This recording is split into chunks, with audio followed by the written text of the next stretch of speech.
Жауынгер ұйықтап жатқанда оның мойнына жылан оралды. Әйелі одан қорыққан жоқ, бұл оған белгі ретінде көрінді. Оның күйеуін не атақ, не ажал күтіп тұр. Бірақ әзірше ол құл ғана. Рим империясының кен қазатын, егін егетін, аренада сайысатын миллиондаған құлдардың бірі.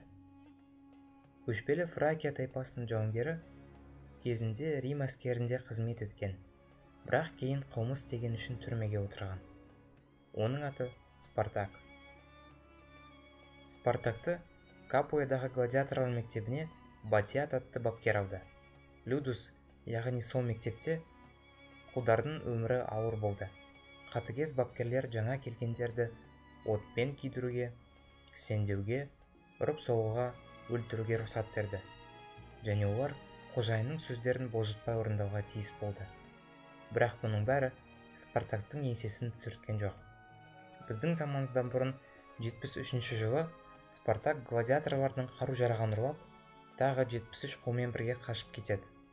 Олар басқаға мазақ болып күресуден шаршап, енді өздерінің бостандығы үшін күресті. Бұл хабар Римге жеткенде, сенаттың бар ойы көтерілген құлда емес, Понтия патшалығына қарсы соғыста болатын. Көтерілісті басуға претор Клаудиус Глабер бастаған 3000 сарбаз жіберілген.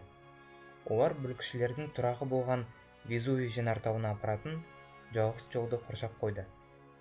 Тәкаппар претордың ойынша, біраздан соң құлдар аштыққа шыдамай өздері берілу керек еді. Олай болған жоқ. Спартактың жігіттері қас қарайғанда таудан жүзім сабақтарынан жасалған арқанмен түсіп, Глабердің тұрағын қоршап алды. Бұл бүлікші гладиатордың ерліктерінің бастауы болды.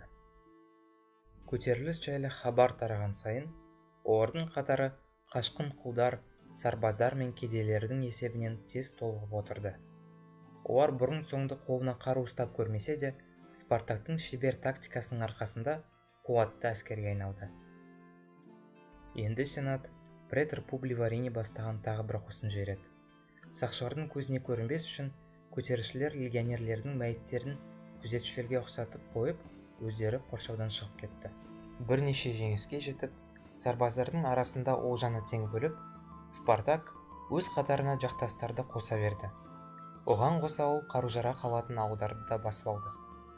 Міне сонда ғана римдіктер қарсыластарының баяғы пақыр құлдар емес екенін түсініп, 72 жылдың көктемінде 2 легионнан тұратын қосынды жіберді. Көтерілісшілер біраз адамнан айырылса да, бұл жолы да жеңді. Өлгендердің ішінде Спартактың досы әрі қолбасшыларының бірі Крикс те болды. Қаза тапқандардың ерлігіне бас ию үшін Спартак тұтқындарды кезінде өздері қатысқан гладиаторлық сайыстарға жіберді.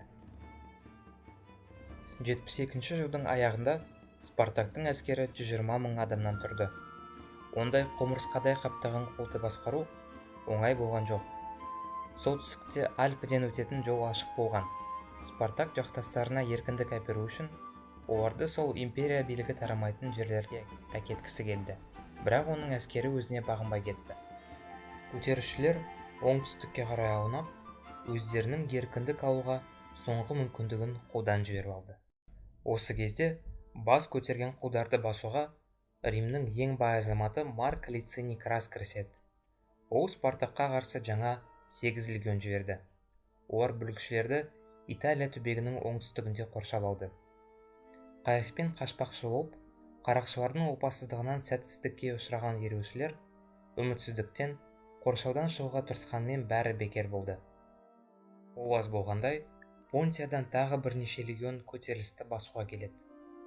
Ереуілшілердің саны азайып, еңселері әбден түсті. Біздің заманымызға дейін 71 жылы олар соңғы рет шайқасады. Спартак қаза табады, ал оның әскері тасталған болады. 6000 адамды римдіктер Аппия жолы бойындағы бағаналарға қол аяқтарын керіп шегелеп қояды. Бұл соғыста Крас жеңгенімен, оның болысын адамзат бағалаған жоқ.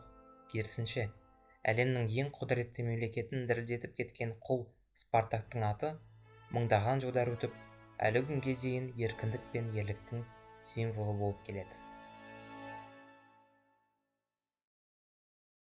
Жаңа аудармаларды көргіңіз келсе, осы каналға жазылыңыз.